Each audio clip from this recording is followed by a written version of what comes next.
नमस्ते।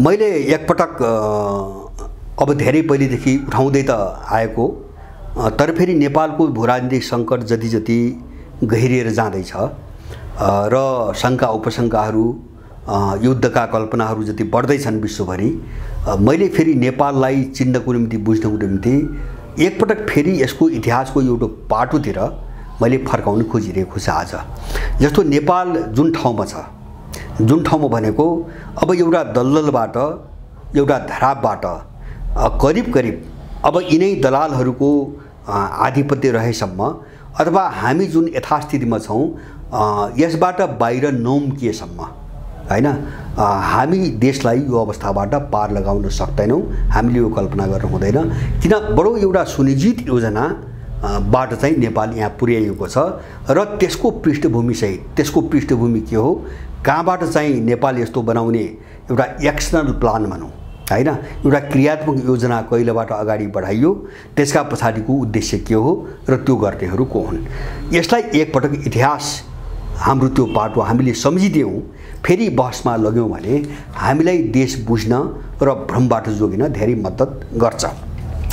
मैले अलिकति यो कुरा किन उठाइरहेको हुन्छ भने अब सानोतिनो रूपमा हाम्रो पहुँच भएको ठाउँसम्म हामीले बहस चलाइरहे पनि धेरै नेपालीहरूमा यो अपराधिक कित्ताप्रति कठोरता अझै विकास भइसकेको छैन हैन। प्रजातन्त्र दलीयताको नाममा जुन अपराधीहरूले देश यस्तो बनाए, यिनीहरूप्रति जति कठोर बन्नुपर्ने हो, जति निर्मम बन्नुपर्ने हो, त्यो मनोविज्ञान अझै विकास नभइसकेको, त्यो स्तरमा मान्छे नउठिसकेको एउटा समस्या हामी झेलिरहेका छौँ। त्यसकारणले गर्दाखेरि अब यस्तो किन झेलिरहेका छौँ हुन्छ भने हामीले आफ्नो इतिहास राम्रोसँग बुझ्ने कोसिस गरिरहेका छैनौँ। त्यसकारणले हामीले अपराधीलाई अपराधी हो भनेर ठम्ब्याउन सकिरहेका छैनौँ। त्यसकारणले यो समस्या छिटो हल हुनुपर्छ।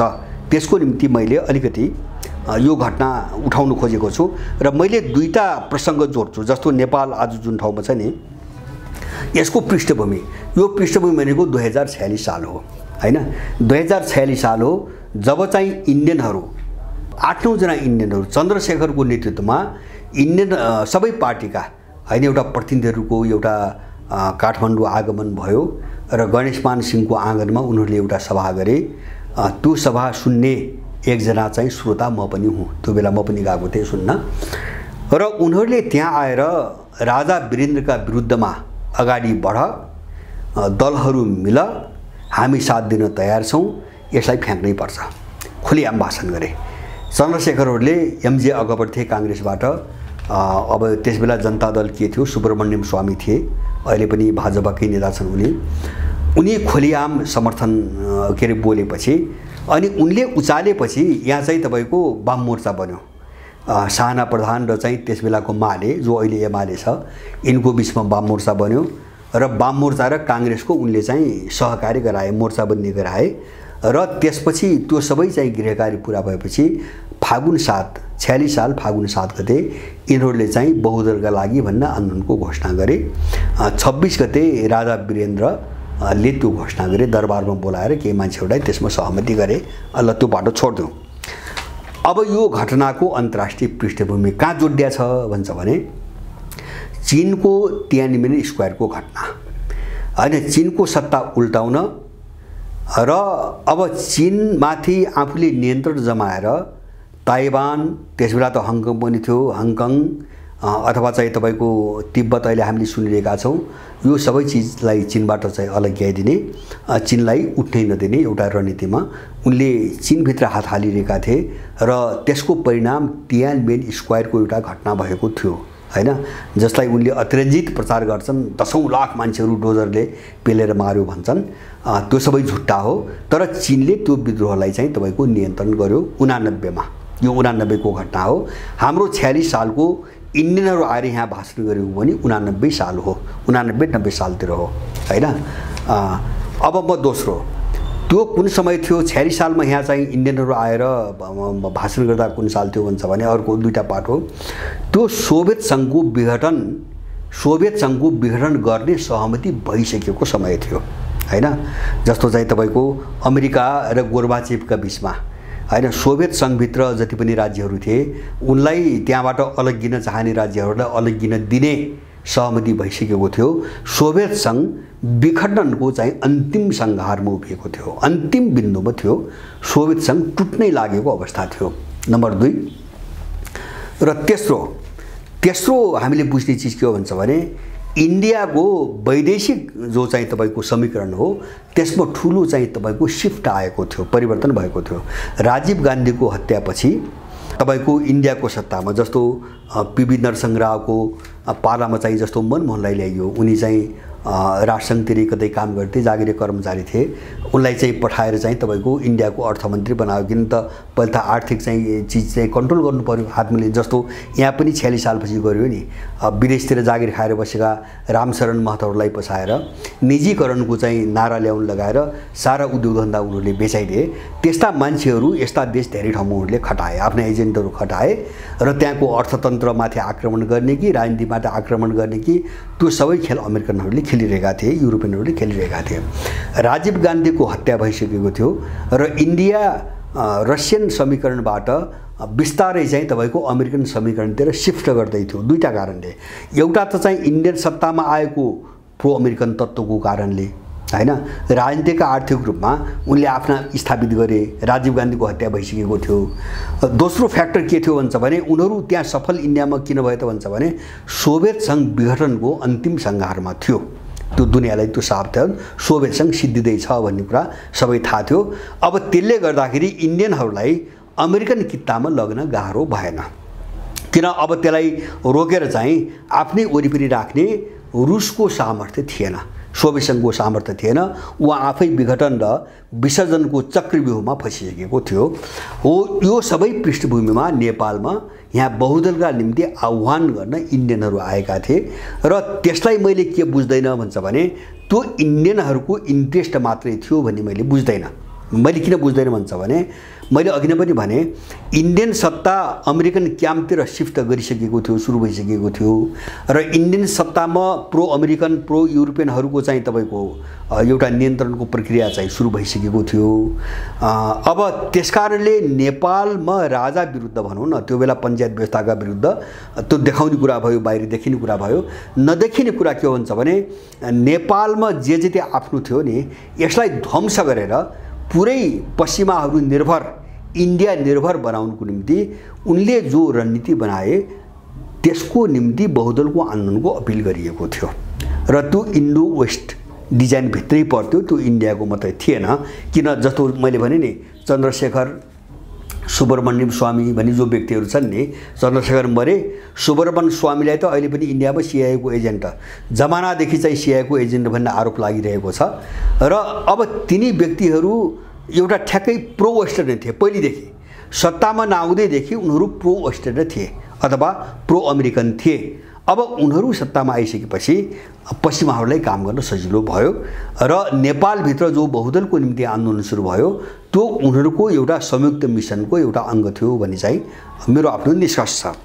अब त्यही बेला दुईटा कुराहरू अरु विश्वव्यापी रूपमा मान्छेलाई बेकुफ बनाउन अमेरिकनहरूले त्यही बेला एउटा प्रयोग गरिरहेका थिए हैन, एउटा प्रयोग गरिरहेका थिए।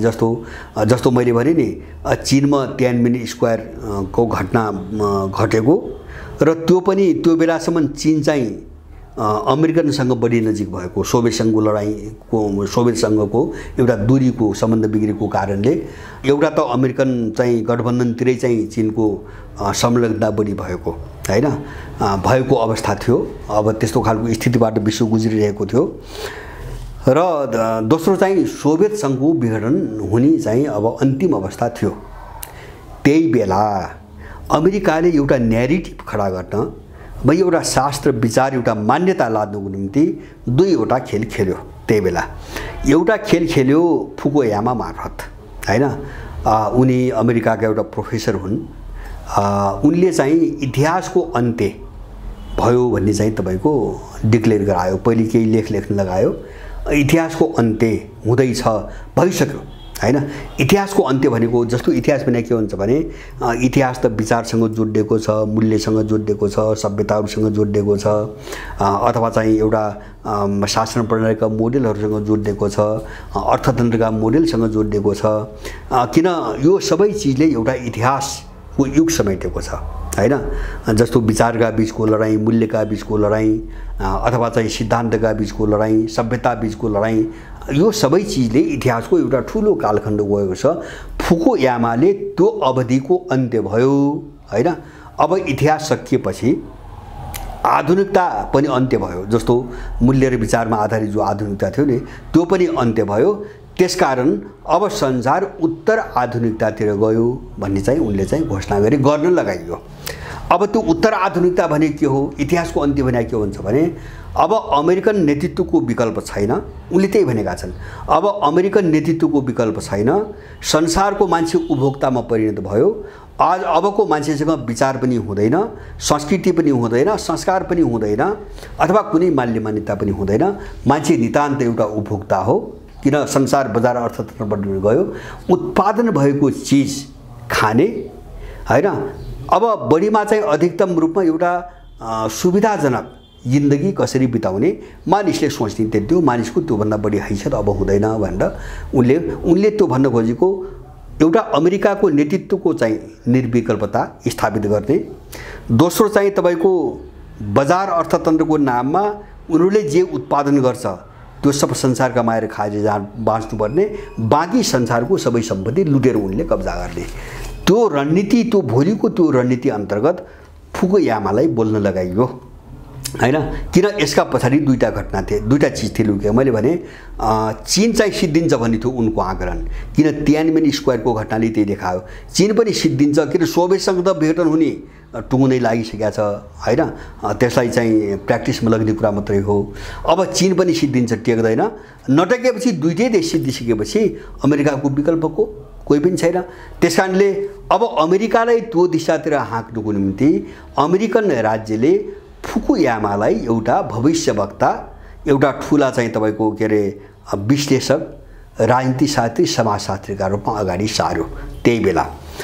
र त्यही बेला त्यसको थोरै समयपछि अर्को कोणबाट, किन फुकुयामाको कुरो कहाँबाट आयो भन्छ भने अमेरिकालाई राजनीतिक आर्थिक रूपमा संसारको निर्विकल्प लिडर बनाउने हैन। जस्तो चीन र रुस चाहिँ सिद्धिने भए, निष्कर्ष त्यहाँ छ।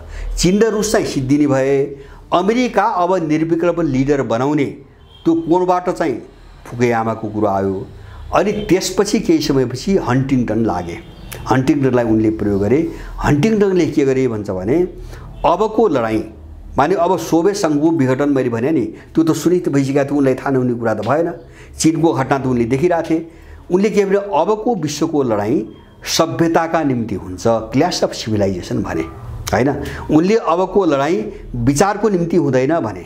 किन वैचारिक रूपमा सोभियत सङ्घ ढल्दै थियो हैन, सोभियत सङ्घ विचारबाट च्युत हुँदै थियो। अब चीनमा तियानमेन स्क्वायर थियो, त्यसमा पनि तेङ सियाओपिङ आइसकेपछि विचार त बोकेका थिए तर त्यसमा धेरै लगाव थिएन। उनको लगाव इकोनोमीतिर गइसकेको थियो, विचारमा धेरै ठुलो लगाव थिएन। त्यसकारणले अब वैचारिक लडाईँ अमेरिकाको जो वैचारिक लड्ने प्रतिस्पर्धीहरू नि उनको अन्त्य हुँदै थियो हैन, उनको अन्त्य हुँदै थियो। यो उनले बुझेका थिए। त्यसकारणले अबको लडाईँ विचारमा आधारित हुँदैन, अबको लडाईँ देश देशका बीचमा मात्रै पनि हुँदैन। किनभने अमेरिकाको प्रतिस्पर्धी अब हुँदैन हैन। भित्र त सबै ठिक थियो हैन, चीन पनि स्वाहा हुनेवाला थियो उनको आकलनमा, सोभियत सङ्घ विघटन गर्ने निश्चित भइसकेको थियो। अब अमेरिकाको सँग लड्ने प्रतिस्पर्धा अनि विकल्पै नभएपछि अब देश देशका बीचमा पनि लडाईँ हुँदैन, किन प्रतिस्पर्धी नै हुँदैन। अब विचारका बीच पनि लडाईँ हुँदैन, किन अर्को विचार बोक्ने शक्ति पनि हुँदैन।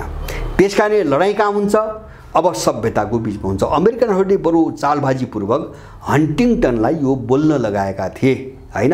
यो हन्टिङटन विद्वान भएर पछिको कुरो हेरेर बोलेको हो भने जो पाखण्ड एउटा न्यारेटिभ खडा गर्न खोजे नि, बिल्कुल यो पश्चिमा पाखण्ड र पश्चिमाको पाखण्डी स्कुलिङमा बाँचेका यहाँका पाखण्डीहरूको बकवास मात्रै हो। हन्टिङटनको आफ्नो विवेकले बोलेको कुरा त्यो थिएन। त्यो कहाँबाट आएको थियो, त्यो पनि भन्छु। त्यो कहाँबाट आएको थियो भन्छ भने सोभियत सङ्घ विघटन हुँदै थियो, चीन पनि सिद्धिने बाटोमा थियो हैन। मैले भने तेङसेङ आएपछि उसले राजनीतिक रेडिकलिजम, पोलिटिकल रेडिकलिजम अथवा चाहिँ रिभोल्युसनको बाटो छोडिसकेको थियो र आर्थिक विकासको बाटोमा गइसकेको थियो। अब अमेरिकाका अगाडि टेक्न सक्ने सम्भावना थिएन उसले, त्यो पनि निश्चित थियो। अब समस्या के त भन्छ भने, अब समस्या के आयो भन्छ भने अर्को यो दुईटा ठुला शक्तिलाई पन्छाइसकेपछि हैन अमेरिकाको आँखा कहाँ पुग्यो, तेल लुट्ने हैन, लुट्नु पर्यो। अब तेल त निष्क्रिय भएर लुट्नु पर्यो। अब प्रतिस्पर्धी नभएपछि त्यो तेल कहाँ थियो भन्छ भने त्यो तेल पश्चिमी एसियामा थियो, त्यो खाडीमा थियो, त्यो साउदीमा छ, इरानमा छ, भेनेजुएला, अब दक्षिण अमेरिकामा भेनेजुएलामा छ, त्यो युएईमा छ, कतारमा छ अनि इत्यादि हैन। अब त्यो लुट्नको निम्ति उनले के न्यारेटिभ बनाए, हन्टिङटनबाट के खडा गर्न खोजे भन्छ भने अबको लडाईँ सभ्यताको लडाईँ हुन्छ भन्न लगाए र त्यसका पछाडिको उद्देश्य थियो इस्लाम देशहरूमाथि आक्रमण गर्ने अमेरिकन रणनीति। अब त्यो आक्रमण गरेर तेल कब्जा कसरी गर्ने हैन, त्यो आक्रमण कुनै बहानामा त गर्नु पर्यो। आक्रमण गरेर तेल कब्जा गर्ने बहानामा हन्टिङटनलाई सभ्यताको सङ्घर्षको एउटा परिकल्पना लेख्न खडा गर्न खोजियो, एउटा कथा खडा बनाइयो र अमेरिकाले त्यसको लगत्तै एक गरे त्यहाँ हमला सुरु गर्यो। जस्तो तपाईको के हामी सुरुदेखि हेरौँ अहिले त्यो हन्टिङटनकै सेरोफेरो हो 90 मा भएको चाहिँ इराकमाथिको आक्रमण हैन, 93 मा भएको इराकमाथिको आक्रमण, अनि चाहिँ तपाईको के अरे चाहिँ 2001 मा अफगानिस्तानको आक्रमण। त्यही इस्लामको नाममा भयो किन अफगानिस्तानमा तेल त थिएन, अरु कुनै कारण थियो, तर चाहिँ सभ्यता बीचको युद्ध हुन्छ भने दुईटा फाइदा हुने भयो। एउटा चाहिँ तपाईको इस्लाम सभ्यता जो उनका विरुद्धमा एउटा जब्बर शक्तिको रूपमा चाहिँ उठिरहेको थियो, एउटा त त्यसलाई कसरी दबाउने, इस्लाम सभ्यतालाई कसरी दबाउने, किन त्यो कट्टर छ हैन, त्यो चाहिँ पश्चिमी सभ्यता अगाडि झुक्दैन।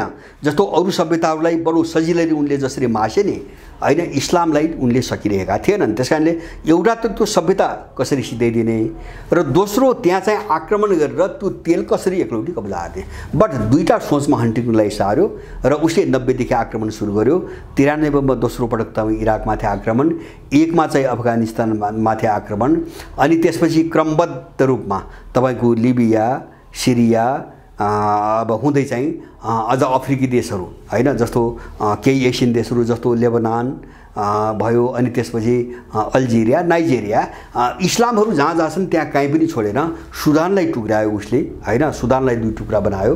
अब इस्लाम र क्रिस्चियनिटीको नाममा एउटा त इस्लाम सभ्यता सिधाइदिने, अर्कोतिर चाहिँ उनलाई दबाएर त्यहाँ गएर तेल लुट्ने, जस्तो अमेरिकाले अहिलेसम्म पनि त्यही गरेर। जस्तो सिरियामा एउटा सानो भूभाग, टोटल सिरियाको 2% ठाउँमा अमेरिका अहिले पनि बसिरहेछ हैन, जो त्यहाँबाट निस्कनुपर्छ भनेर अस्ति भर्खरै तेहरानमा चाहिँ तपाईको के अरे पुटिन, इरानका राष्ट्रपति र एर्दोगानको बीचमा एउटा सहमति भयो, सिरियाबाट अमेरिका निस्किनुपर्छ। सिरियामा जहाँ अन्त बसिया छैन, सबै छोड्यो, तर जहाँ तेल छ त्यहाँ अमेरिकाले छोडेको छैन। अमेरिकन सेना छ अहिले पनि, त्यो लुटिरहेको छ। कहिलेबाट 2011 बाट, जहाँबाट चाहिँ आइएसआई बनाएर आफै बनाएर जो चाहिँ सिङ्गो पश्चिमी एसियामा चाहिँ आक्रमण गर्न लगायो नि सङ्गठित रूपमा, त्यो देखि बसिरहेछ। अब इराकमा अहिलेसम्म लुटिरहेको छ हैन, 2000 के अरे चाहिँ सद्दामको हत्या गरेदेखि अहिलेसम्म इराकमा एकलौटी तेल लुटिरहेको छ। कुवेतको समस्या त्यही हो, साउदी अरबलाई परिबन्धमा पारेर तेलको ठुलो हिस्सा उसले कब्जा गरिरहेको छ। माने ऊर्जालाई कसरी आफ्नो हातमा कन्ट्रोल गर्ने भन्ने रणनीतिमा उसले हन्टिङटन प्रयोग गर्यो। मैले यति भन्न खोजेको हैन। पहिले चाहिँ उसको आर्थिक र राजनीतिक प्रभुत्व स्थापित गर्न फुकुयामा प्रयोग गर्यो हैन, इतिहासको अन्त्य भन्न लगाएर। दोस्रो चाहिँ इस्लाम जगतमाथि आक्रमण गरेर इस्लाम सभ्यता मास्न र तेलको भण्डार कब्जा गर्न उसले हन्टिङटन प्रयोग गर्यो र अबको युद्ध सभ्यताको युद्ध हुन्छ भनेर चाहिँ बोल्न लगायो इत्यादि। हो त्यही सेरोफेरो हो नेपालमा बहुदलीय आन्दोलन सुरु भएको। बस मैले यति जोड्न खोजेँ। त्यसकारणले गर्दाखेरि त्यो बहुदलीय आन्दोलनको भूराजनीतिक महत्त्व के हो भन्ने कुरा बुझ्न विश्वका यिनी घटनाहरूलाई हामीले ध्यान दिन जरुरी छ हैन। अब त्यो ध्यान दिन किन जरुरी छ, किन हामी चाहिँ त्यो विश्वका तिनी घटनासँग आफ्नो देशलाई जोडिरहेका छौँ भन्ने कुरा 47 सालपछि के भए भन्ने कुराबाट छर्लङ्ग बुझिन्छ हैन।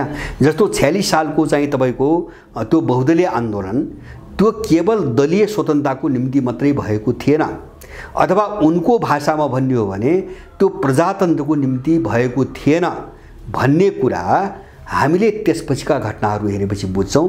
त्यो आन्दोलन हैन रुस र चीनलाई र इस्लाम जगतलाई अथवा त्यसलाई आँखामा राखेर पश्चिमाहरूले जुन रणनीति बनाए र त्यो रणनीतिमा जब इन्डियनहरू मिसिए त्यसले नेपालमा के रणनीति बनायो मैले त्यति बुझाउनु खोजेँ। त्यस सँगसँगै नम्बर 1 अब यो बुझ्नको निम्ति नम्बर 1 जाउँ।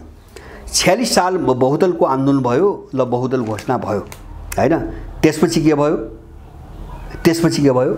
नम्बर 1 नेपालका राष्ट्रिय अर्थतन्त्र ढाल्ने क्रम सुरु भयो। पहिलो जस्तो राजाहरूको पालामा बनेका चीन र रुसले बनाइदिएका विशेष गरिकन सबै उद्योगहरू बेचिए, 4 दर्जन उद्योगहरू बेचिए। नेपालको टाट पल्टायो आर्थिक रूपमा। जस्तो अहिले हामी देखिरहेका छौँ, हामीसँग कृषिको स्रोत छ, हामीसँग चाहिँ जडीबुटी छन्, पशुपक्षी छन्, फलफुल छन्, राज्यले लगानी यहाँ कहीँ पनि गर्दैन, पैसै दिँदैन हैन। अब हामीसँग भएका जो उत्पादनका आधारहरू थिए तिनी सबै बेचेर यिनले खाइदिए, कमिसन खाए, विदेशीको हातमा बेचिदिए। अब एउटा चाहिँ सुरु गरे जस्तो बहुदल के को निम्ति ल्याएका थिए, एउटा उनको निशाना अर्थतन्त्र भयो र यहीसँग जोडेर दुईटा अरू काम उनीहरूले गरे। एउटा चाहिँ त्यो अर्थतन्त्रको बिक्री गर्ने जो अभियान चल्यो त्यसका पछाडिको एउटा कारण नेपालको टाट पल्टाउने, आर्थिक रूपमा उनीहरूप्रति निर्भर बनाइदिने, उनीबाट भिख मागेर खानुपर्ने ठाउँमा पुर्याइदिने, उनको ऋणमा बाँच्नुपर्ने ठाउँमा पुर्याइदिने, एउटा त्यो पाटो भयो। दोस्रो यसको पाटो के भन्छ भने नेपालमा जति पनि राष्ट्रिय उद्योग धन्दा थिए त्यो सबै या त चीनले या त रुसले बनाएका मात्रै थिए। अमेरिका, इन्डियन, युरोपले नेपालमा कुनै पनि उद्योग बनाएका छैनन् अहिलेसम्म हैन। उनले नाफाको निम्ति लगानी गरेका छन्, लुट्टको निम्ति लगानी गरेका छन्, सशर्त लगानी गरेका छन्। तर चीन र रुसले बिना स्वार्थ औद्योगिक संरचना खडा गरेर नेपाललाई हस्तान्तरण गरेर जो गए नि त्यो काम यिनीहरूले गरेका छैनन्। त्यसकारणले अब 46 सालपछि नेपाललाई कहाँ लग्ने भन्ने त योजना त उनको पहिले बनाएको थियो।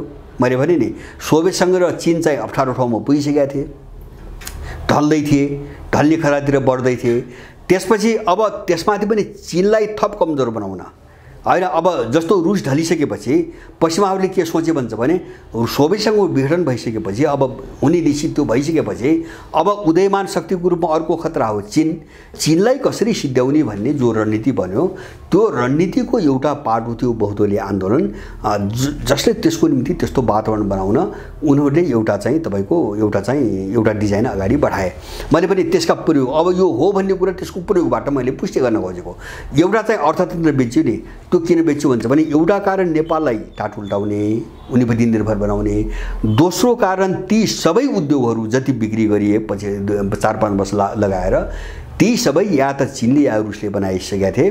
त्यसैले तिनी सबैलाई स्वाहा बनाएर भत्काएर नष्ट गरेर चीन र रुसको योगदान नेपालमा के छ भन्ने कुरा मान्छेको दिमागबाट हटाउने हैन। किन उनकै विरुद्धमा यहाँ आइरहेछन् उनीहरू, उनकै विरुद्धमा आइसकेपछि त अब तिनी चाहिँ उद्योग धन्दाहरू बाँकी रहेपछि त एउटा बिम्ब बाँकी रहन्छ, एउटा प्रतीक बाँकी रहन्छ। यसो हेर्छ यो त चिनिया योगदान हो, यो त रसियन योगदान हो हैन। मान्छेको दिमाग त्यो बसिरहेको छ नि, त्यो मेटाउनको निम्ति उनलाई त्यो सबै चाहिँ सिद्ध्याउन जरुरी थियो। र दोस्रो अर्थतन्त्रको बिक्रीसँगै त्यहीसँग जोडेर अर्को एउटा घटना आयो, वैदेशिक रोजगारको नीति हैन। त्यसको उद्देश्य के हो भन्छ भने आजको नेपाललाई कल्पना गरेर, आज देखिरहेको छौँ हामीले यो नेपाललाई कल्पना गरेर उनीहरूले नेपालभित्रबाट नेपाल बनाउने जनशक्ति र देशको सुरक्षाको निम्ति लड्ने जनशक्तिलाई यहाँबाट निकाल्ने उनको योजना अन्तर्गतको हिस्सा हो। जस्तो मान्छे सबै निकाल्दिने, अब नेपालभित्र देश बनाउने युवा पनि छैन।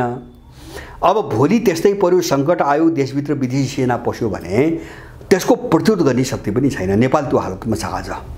यो योजना 47 सालमै बनेको, आज होइन, खाली गर्ने।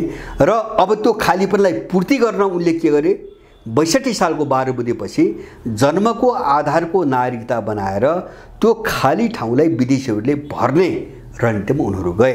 अपराधीहरूलाई त्यो ढङ्गले प्रयोग गरियो।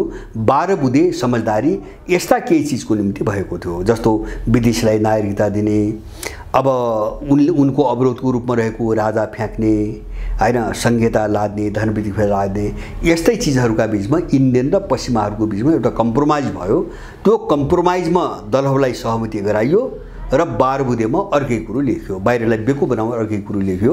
मैले भने नि राष्ट्रिय अर्थतन्त्र सके, अनि अब अर्थतन्त्र सकेपछि बेरोजगारी सृजना हुन्छ, सबैलाई थाहा छ। अनि मान्छे कसरी निकाल्ने बाटो क्लियर गरे, वैदेशिक रोजगारको नीति आयो, एउटा बाटो।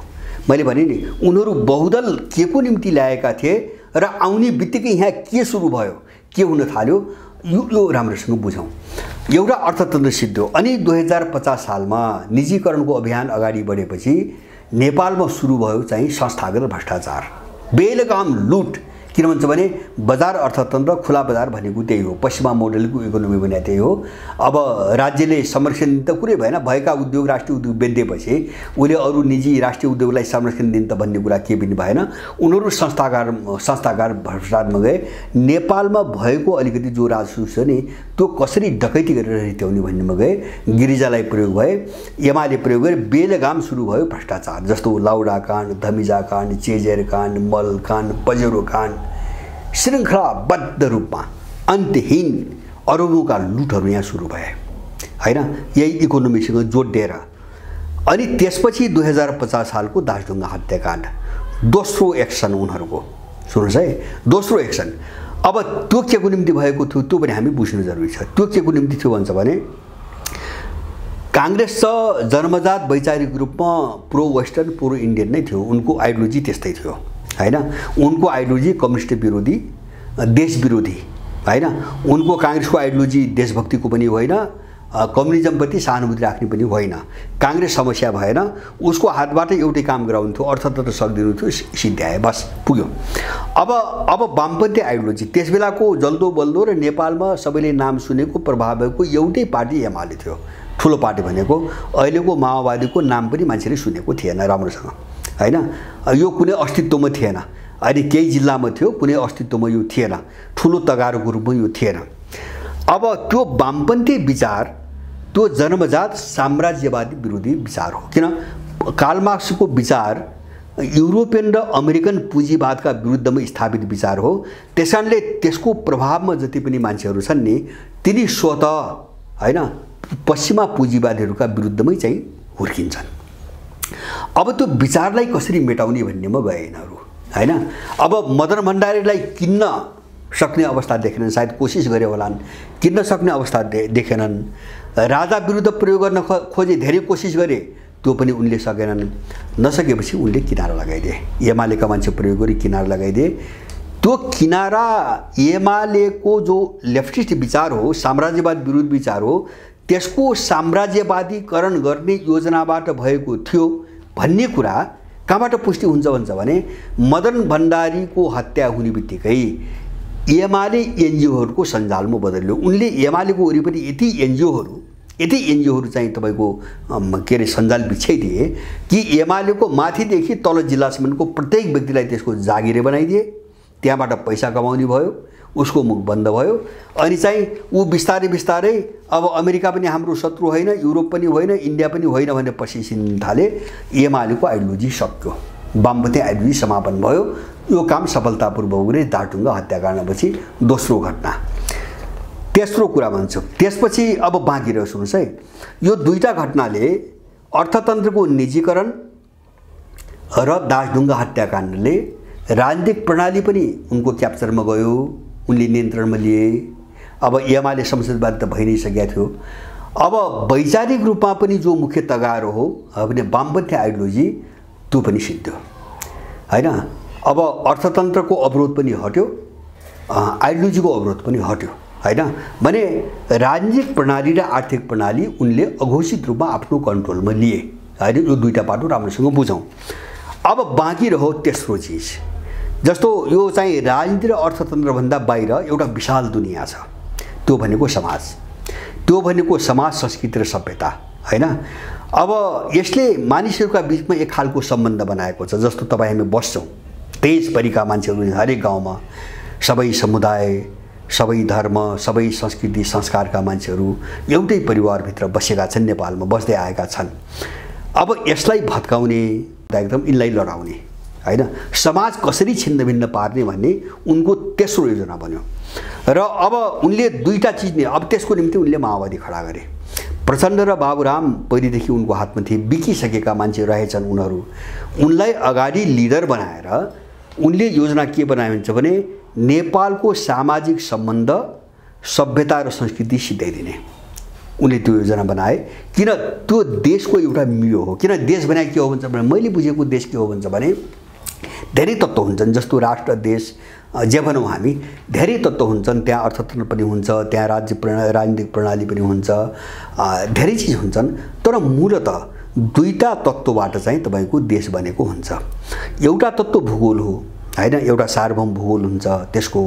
दोस्रो तत्त्व देशको वास्तविक पहिचान, वास्तविक अर्थ भनेको त्यहाँको सभ्यता र संस्कृति नै हो। अरू चिजले देश बन्दैन हैन। जस्तो पैसाले देश बन्दैन, अर्थतन्त्र बलियो भएर कुनै देश धनी मात्रै भएर उसको देश बन्दैन हैन। सभ्यता र संस्कृतिले देश बनाएको हुन्छ र त्यसको एउटा निश्चित ठोस भूगोल हुन्छ। बस आधारभूत दुईटा फ्याक्टरहरू हुन्, आधारभूत, अरू हुन्नन्। मैले भन्न खोजा हुन्न, म पछि जाम्ला यो विषयमा।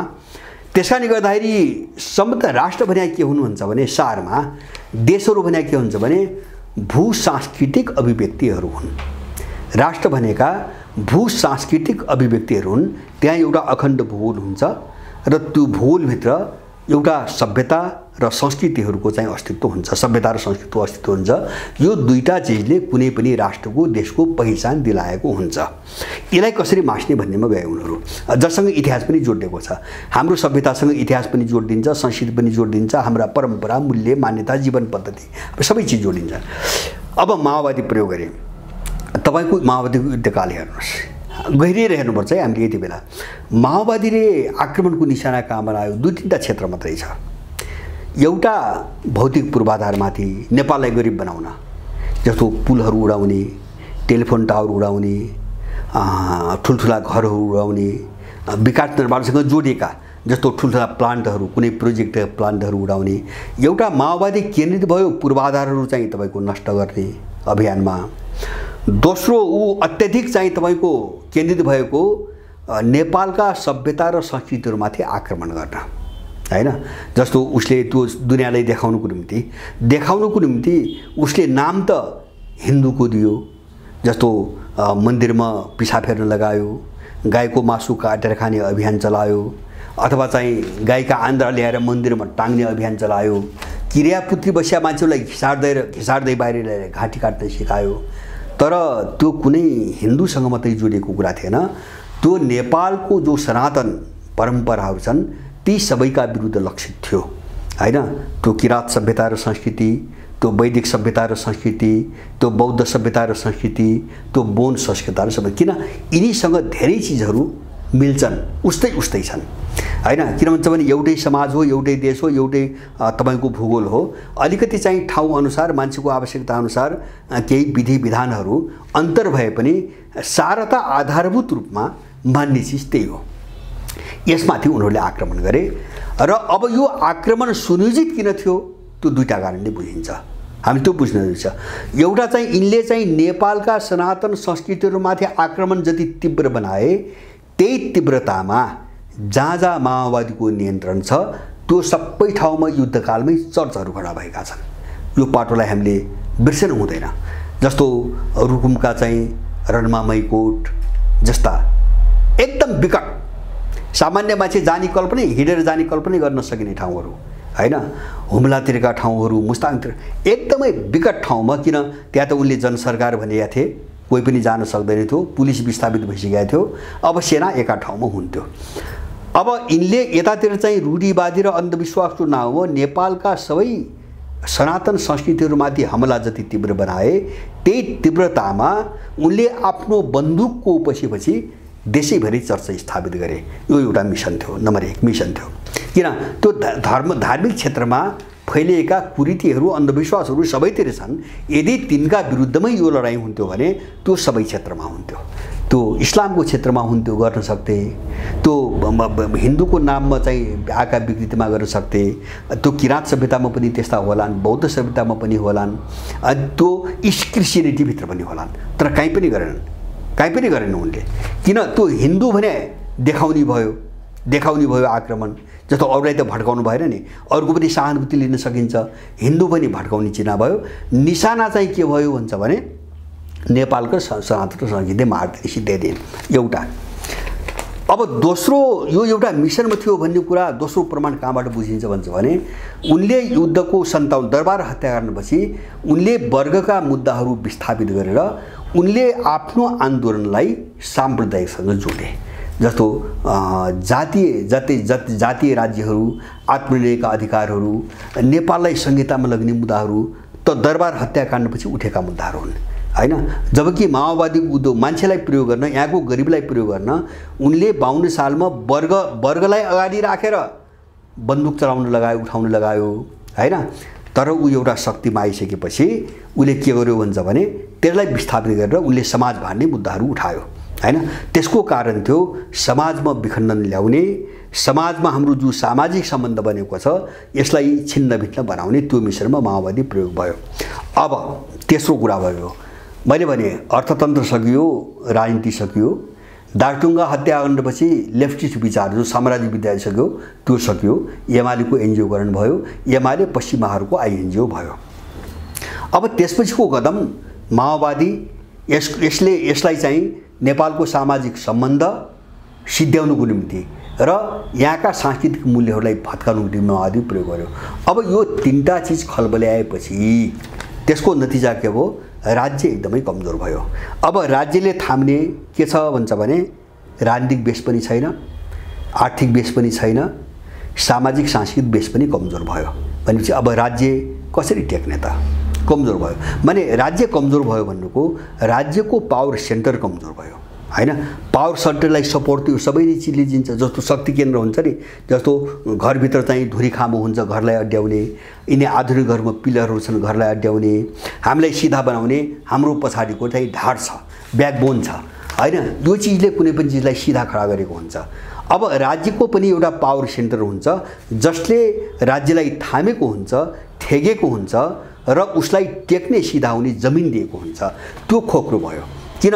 त्यो सपोर्ट त सिधा त कहाँ हुने हो भन्छ भने त्यो राजनीतिक प्रणालीको सपोर्टबाट सिधा हुने हो, त्यो आर्थिक विकासको समर्थनबाट सिधा हुने हो, त्यो सामाजिक सम्बन्धको समर्थनबाट सिधा हुने हो, अथवा त्यो नेपालका सभ्यता र संस्कृतिहरूको समृद्धताबाट त्यो चाहिँ सिधा हुँदै बलियो हुँदै जाने हो।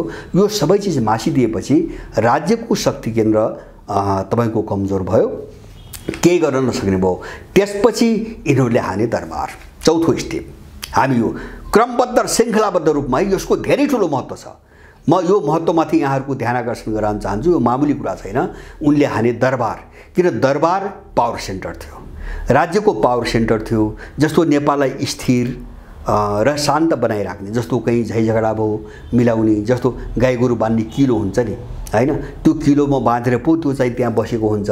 अब किलो भाँच्यो भने के हुन्छ, किलो फुत्क्यो भने के हुन्छ, बेलगाम भएर हिँड्छ पशु हैन, कन्ट्रोलै गर्न सकिँदैन।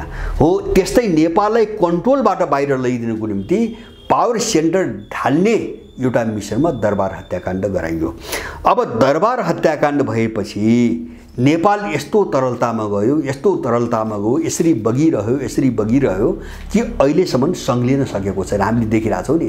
किन भन्छ भने नेपाललाई धान्ने पावर सेन्टर देशभित्र छैन, उनले ढालिदिइसके, अर्को बन्न दिएनन्। बाँकी त को थियो भन्छ भने उनकै हरुवा हैन, उनकै चाहिँ तपाईको गेटपालेहरू हैन, उनले भुक्न राखेका कुकुर बाहेक त कोही पनि छैन यहाँ त हैन। अब यिनबाट पावर सेन्टर बन्दैन, अब भएको पावर सेन्टर सिद्ध्याइदिए। अनि जो लिक्विडेसनमा गयो, तरलतामा गयो, त्यो तरलता अहिलेसम्म नरोकेर हामी देश रहन्छ कि रहन्न भनेर चाहिँ चिन्ता गर्नुपर्ने ठाउँमा आइपुगेका छौँ। अब यो यहाँ ल्याउँ, जस्तो माओवादीको प्रसङ्गमा माओवादी कसरी एउटा प्लान्टेड शक्ति हो भन्ने कुरालाई अझ स्पष्ट पार्न म एउटा अर्को कुरा जोड्छु। त्यो कति खतरनाक छ, नेपालको निम्ति कति खतरनाक थियो त्यो परिस्थितिले त हामीले देखाइरहेछ र अझै पनि यिनी अपराधीहरूलाई बुझ्नको निम्ति सजिलो होस् भनेर म अर्को एउटा घटना जोड्छु। जस्तो माओवादी जुन रूपमा चर्चामा आयो नि, ल्याइएको हो। माओवादी आफ्नो शक्ति भएको, त्यो शक्ति भएको कारणले, त्यो औकात भएको कारणले माओवादी यस्तो चर्चामा आएको होइन, माओवादीलाई यत्रो आतंक बनाइएको होइन। जस्तो दरबार हत्याकाण्डको सबै योजना तयार भएपछि 58 सालमा हत्याकाण्ड भयो, तयार भएपछि त्योभन्दा मात्रै 1.5 महिना अगाडि इन्डियामा माओवादीको दोस्रो राष्ट्रिय सम्मेलन गराइएको छ। इन्डियामा बडो भव्य रूपमा राष्ट्रिय सम्मेलन भने सामान्य कार्यक्रम होइन, यो 10 मान्छे कोठाभित्र लुकेर गर्ने बैठक त होइन, राष्ट्रिय सम्मेलन गरिएको छ र त्यसले गजबका 2-3टा निर्णय गरेको छ। हाम्रो ध्यान त्यहाँ जानुपर्छ। त्यसले के गर्यो भन्छ भने एउटा जनमुक्ति सेना बनाउने। माओवादीको सेना थिएन त्यो बेलासम्म, माओवादीको सेना बन्ने पूर्वाधार पनि बनेको थिएन। यो सबै झुट्टा हो, तर उसलाई आकस्मिक रूपमा त्यो निर्णय गर्नु पर्यो। एउटा उसले निर्णय गर्यो माओवादीको जनमुक्ति सेना बनाउने। किन भन्छ भने अब राजा मार्ने, पावर सेन्टर ढाल्ने र माओवादीलाई डरलाग्दो खेलाडीको रूपमा सो गर्ने योजना बनिसकेको थियो। त्यसको निम्ति सेना त चाहियो, ड्याममा हान्नु पर्यो फेरि हैन। अब त्यसको निम्ति उनीहरूले सेना बनाउने निर्णय गरे र त्यो निर्णय त्यो विदेशीहरूको प्लान अन्तर्गत बनेको थियो भन्ने कुरा अर्को कहाँबाट बुझिन्छ भन्छ भने उनले त्यही राष्ट्रिय सम्मेलनमा वार्ता अन्तरिम सरकारको कुरो उठाए, त्यो निर्णय गरे। गजबको निर्णय हो यो हैन। किन त्यो निर्णय किन आयो भन्छ भने अब चाहिँ दरबार हानिँदैछ, दरबार हानिँदैछ। अब दरबार हानिसकेपछि माओवादीको हाउगुजी खडा गरेर उसलाई हतियार बनाएर अब बार्गेनिङमा गए जस्तो देखाउने। किन अब चाहिँ जस्तो पावर सेन्टर सिद्धिसकेपछि त रोक्ने कुनै पनि चिज अगाडि नभएपछि अब एउटा निष्कर्षमा त लैजानु पर्यो सबैलाई हैन। अब त्यसको निम्ति उनले त्यो सौदाबाजी गर्ने नीतिगत बाटो खोल्न उनले अन्तरिम सरकार र वार्ताको निर्णय गराए। यो 2टा निर्णय भएको 1.5 महिनापछि चाहिँ दरबार हत्याकाण्ड भयो। त्यसपछि माओवादीले सेनामाथि हमला गर्यो मङ्सिरमा, 58 मङ्सिरमा। त्यो सबै नाटक थियो, त्यो सब हमला गर्यो तर एकदम सुनिश्चित। यसमा सेना पनि मिलेको छ। म यहाँहरूको ध्यान आकर्षण गर्न चाहन्छु, माओवादी युद्ध त्यति हाइटमा जानुका पछाडि सेनाले ठुलो जिम्मेदारी निर्वाह गरेको छ। यसमा काङ्ग्रेस एमालेहरूको भूमिका छ, विदेशी शक्तिको हुने नै भयो हैन। त्यसकारणले माओवादी युद्ध नेपालका विरुद्धमा सबै प्रकारका अपराधीहरूको जोइन्ट भेन्चर हो, यो संयुक्त मिसन हो। हामी यसमा स्पष्ट हुनुपर्छ। किन भन्छ भने युद्धकालमा चाहिँ प्रचण्ड बाबुराम विकट ठाउँहरूमा पसिसिँदैन जाने बेला उनलाई सिमानामा चाहिँ कटाउनुको निम्ति गाडी पठाएर चाहिँ भित्रसम्म ल्याइदिनु त जम्मै सेनाको गाडी छ, सेनाले काम गरिरहेछ हैन। तपाईँ कल्पना गर्नुहोस्, सेना, माओवादी, संसदवादी र विदेशी, यो चारै कुतत्वहरूको त्यो लडाइँ हो भन्ने कुरा तपाईँ कहाँबाट बुझ्नुहुन्छ भन्छ भने माओवादी भर्खरै चाहिँ तपाईँको 57 को चाहिँ तपाईँको चैत्रको लास्टमा जनमुक्ति सेना बनाउने भन्ने निर्णय गरेको छ हैन। त्यो भनेको त त्यो पोख्त हुनुको निम्ति त तालिम चाहिने होला, हतियार चाहिने होला हैन। त्यस्तै खालको विशेष खालको एउटा पेशेवर चाहिँ प्रशिक्षक हुनुपर्ने होला। अनि चाहिँ तपाईँको झनै वैशाखको सुरुसम्म गएको छ त्यो सम्मेलन। वैशाखको सुरुमा गएर त्यो निर्णय गरेको छ, चैत्र वैशाखको उसमा।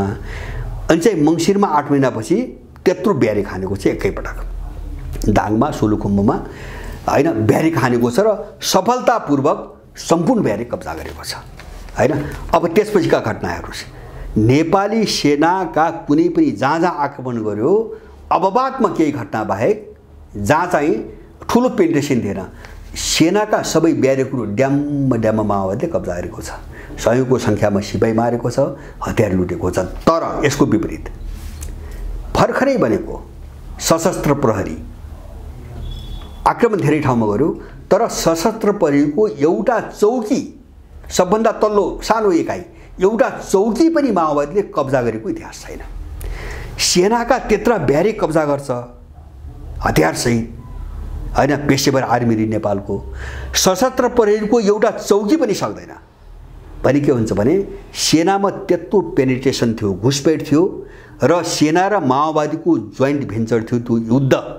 तर सशस्त्र प्रहरी भर्खरै बन्या हुनाले यो घुसपैठबाट सशस्त्र प्रहरी मुक्त थियो, त्यसकारणले ऊ इमानदारितापूर्वक लड्यो, सशस्त्र प्रहरी इमानदारितापूर्वक लड्यो र माओवादी बाहिर जे थाकेको थियो त्यो ताकत नभएको हुनाले त्यसले सशस्त्र प्रहरीको चौकीसँग पनि सकेन। माओवादीको यथार्थ शक्ति त्यही थियो, तर बाहिरी देखाइ के हुन्छ भने ब्यारेकै कब्जा गर्छ, सयौँको सङ्ख्यामा सेना भएको ब्यारेकै कब्जा गर्छ, त्यो देखाइको पोस्टर। मैले भन्न खोजेँ यसरी एउटा तारतप्पी मिलायो, माओवादीलाई अगाडि बढायो, दरबार हत्याकाण्ड भयो, अनि बाटो खुल्योपछि माओवादी एउटा डरलाग्दो शक्तिको रूपमा पनि उनले देखाउन सफल भए हैन। जस्तो मैले भने अब सेनामाथि हान्न लगाए, 57 सालको चैत्रमा निर्णय गर्न लगाए, सेनामाथि हान्न लगाए, अनि त्यसपछि धमाधम सबैले सबैतिरबाट मद्दत गर्ने, अनि त्यसपछि माओवादी त भयानक एउटा चाहिँ तपाईँको आतङ्क भयो, विश्वभरि संसार हल्लाउने युद्ध, त्यत्रा महान युद्ध बनाए प्रचण्ड बाबुरामलाई। अनि अब त्यो बार्गेनिङको कार्ड बलियो बनाउनुको निम्ति, बाहिर दुनियाँलाई देखाउनुको निम्ति अनि के आयो कुरो हुन्छ भने अब माओवादीलाई एउटा सहमतिमा नल्याउने हो भने नेपालमा युद्ध रोक्न सकिँदैन, यिनले देशै बेच्ने के अरे कब्जाने खतरा पनि बढ्यो, त्यसैलाई शान्ति प्रक्रियामा जाऊ। अब त्यो नाटक बाहिर देखाउने शान्ति प्रक्रिया, अनि चाहिँ अब त्यो त नौटङ्की थियो, सबै त उनकै मान्छे थिए, अनि नौटङ्की गरे, 12 बुँदे समझदारीमा लगे, बसाए, हामीले सम्झौता गरायौँ भने पाखण्ड, नेपाललाई बेकु बनाउन पाखण्ड देखाए, अनि त्यसपछि सुरु भयो नेपाल विघटन गर्ने उनीहरूको थियो। अपराधीहरू सबै एक ठाउँमा ग्यादर भए अब हैन। अनि हिजो माओवादीलाई आतङ्कवादी भनेको यहाँको सेना, इन्डियन हैन, रातारात माओवादी ठुलो चाहिँ प्रजातान्त्रिक भयो उनको निम्ति हैन। हिजो चाहिँ तपाईँको अब नेपालको नम्बर 1 सबभन्दा ठुलो शत्रुभन्दा माओवादीले घोषित गरेको काङ्ग्रेस हैन, प्रचण्डको निम्ति बाउ भयो गिरिजाप्रसाद कोइराला, बाबुरामको बाउ भयो हैन। अनि चाहिँ सेनाको निम्ति चाहिँ माओवादी बडो चाहिँ तपाईँको अब प्रजातान्त्रिक बन्न थाल्यो, त्यही सेना जसलाई चाहिँ फासिजम अमेरिकन सेना भन्दै आएको थियो माओवादीले हैन, त्यो उसको निम्ति बडो देश रक्षक भयो हैन। यस्तो पाखण्ड बाहिर नेपालीहरूलाई बेकुफ बनाएर यिनी अपराधीहरूले देशलाई यो ठाउँमा ल्याइ पुर्याएका छन्। र 63-62 सालको 12 बुँदे समझदारी मैले बारम्बार भन्दै आएको छु र अहिले पनि दोहोऱ्याउँछु, त्यो दुईटा चाहिँ तपाईँको कडीको सङ्गम बिन्दु हो। एउटा सुगौली सन्धिपछिको नेपालको जो नव औपनिवेशीकरण सुरु भयो, गुलामीकरण सुरु भयो, र दरबार हत्याकाण्डपछि सुरु भएको जो तरलता, त्यसको उत्कर्ष हो, एकदम क्लाइमेक्स हो त्यो औपनिवेशीकरणको उत्कर्ष। किन त्यो बिन्दुले 12 बुँदे समझदारीले नेपालको पावर सेन्टर पनि विदेशीको हातमा बुझाइदिए। त्यसपछि अब सुरु भयो देशमा चाहिँ एक लौटी साम्राज्य पेशावर अपराधीहरूको हैन, दल नामका पेशेवर अपराधीहरूको कालो साम्राज्य सुरु भयो। तिनको चुनौती र विकल्प नै नेपालमा रहेन। एउटा त्यो बिन्दु हो औपनिवेशिकता उत्कर्ष, र त्यही बिन्दु अब त्यसपछि नेपाललाई विघटन गर्ने रुझान हो, त्यसको थालनी। त्यसैले 12 बुँदे समझदारीले दुईटा कडीलाई जोडेको छ। एउटा नेपालको नव औपनिवेशिकताको उत्कर्ष, दोस्रो नेपाल विघटनको प्रारम्भ। यो दुईटा रणनीतिक डिजाइनहरूलाई जोडेको छ 12 बुँदेले। त्यसपछि अब हामी 12 बुँदेपछि हेरौँ, 63 सालपछि यिनी कोरेछन् भन्ने कुरा अब 63 सालपछि जे लागू भयो नेपालमा हैन, लोकतन्त्र संहिताको नाममा, त्यहाँ त काङ्ग्रेसको समाजवादको गन्ध पनि छैन, प्रजातान्त्रिक समाजवादको, त्यहाँ चाहिँ माओवादीहरूको नयाँ जनवादको एउटा गन्ध पनि छैन, हिमको टालो जस्तो पनि भएन, एमालेको बहुदलीय जनवादको गन्ध पनि छैन, राप्रपाको पनि छैन। तर मुद्दा त कहाँ आए? यिनी कसैसँग नभएका, कसैले नउठाएका, कसैको डकुमेन्ट्समा नदेखिएका मुद्दाहरू अगाडि बढे हो। यति चिजले बुझाउँछ 46 सालको दलीय आन्दोलनभित्र के थियो र 46 सालपछिको बहुदलीय प्रजातन्त्र भनेको के हो। यति चिज भेट्दै हामीले पुग्छ। मैले यति चिज चाहिँ तपाईँको अहिले चाहिँ स्पष्ट पार्न खोजेको हुँ। त्यसकारणले गर्दाखेरि हामीले यो कालो इतिहास, बहुदलीय प्रजातन्त्रको नाममा भएको जो कालो अध्याय हो, जुन अध्यायभित्र डरलाग्दा अपराधहरू भए हैन, देशको राज्य प्रणालीमाथि, अर्थतन्त्रमाथि, व्यक्तिमाथि, पावर सेन्टरमाथि, सामाजिक सम्बन्ध, सभ्यता संस्कृतिमाथि जो सिलसिलेवार हमला भयो नि, हो यो हमला एउटा योजनामा भएको थियो। त्यसको निम्ति बहुदलको आन्दोलनको एउटा परिकल्पना गरिएको थियो र त्यो परिकल्पना कहाँ जोडिएको थियो भन्छ भने सोभियत सङ्घको विघटनपछिको परिस्थिति हैन र अब त्यसपछि चीनलाई विघटन गर्ने उनको परिकल्पना हैन। सोभियत युनियन विघटन गर्ने कुरा टुङ्गिसकेको थियो, सहमति भइसकेको थियो र त्यसपछिको निशाना चीन थियो।